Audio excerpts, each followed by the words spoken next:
today's video, I'm going to show you how to restore your factory M car logo to be like new again. As you can see with this one, it's pretty faded. This is my new to me 2006 BMW M3, and I've been trying to fix some of the cosmetic issues that I've had on the car. The job basically includes getting a new logo, as you can see here. There's a few sellers on eBay that I saw provide these types of logos. I think this one is from a seller called German Decals. So I'm going to kind of show you the process on how to get this looking like new for under $10. So to get started, it mostly peels off, so we're just going to try to take it off and see what we can get off so far. Depending on how long it's been on there for, it may take a little while, but look, it's removing pretty easily so far, which is nice.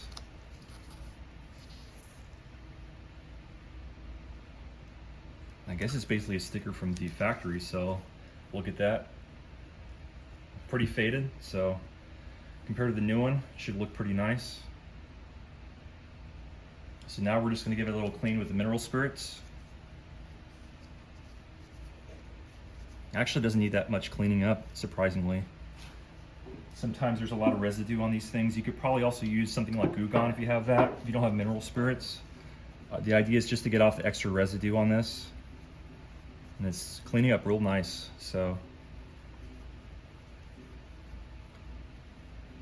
Not too much to have to clean up here. So after doing that, we want to just clean up the surface to have a good surface for the new sticker on there. So we're just going to do a little bit of alcohol and just clean that up nicely. This is just 70% alcohol, so nothing too crazy.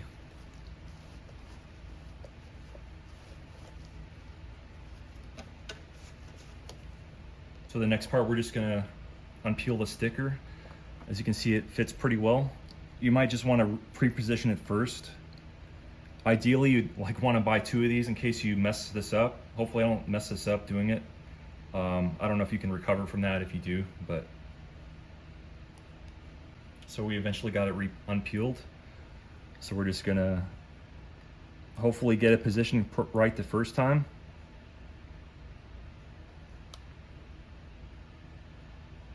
Just do it carefully and make sure the spacing's, correct.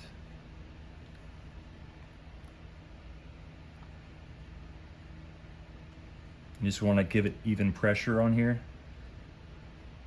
You could probably peel it off later on too if it's not perfectly positioned, but it seems to be pretty good right here. I'd say that's a pretty even job right there. Get this off the stand and show the difference. And that's the after. Pretty good, doesn't have any sort of bubbles on there, so you get to maintain your factory emblem. I actually noticed that some of these old emblems sell like for $50 or $60, which is kind of crazy to me. I don't know if people just want the original emblem, but this is a good way to restore your factory emblem and not have to reposition it, because sometimes these are tricky when you get aftermarket emblems. If you want to see any more videos on this car, just let me know. I'm going to hopefully post some more video content on this car. I've been a little bit slacking on posting videos for the last few years, but I enjoy making them. So thanks for watching, guys.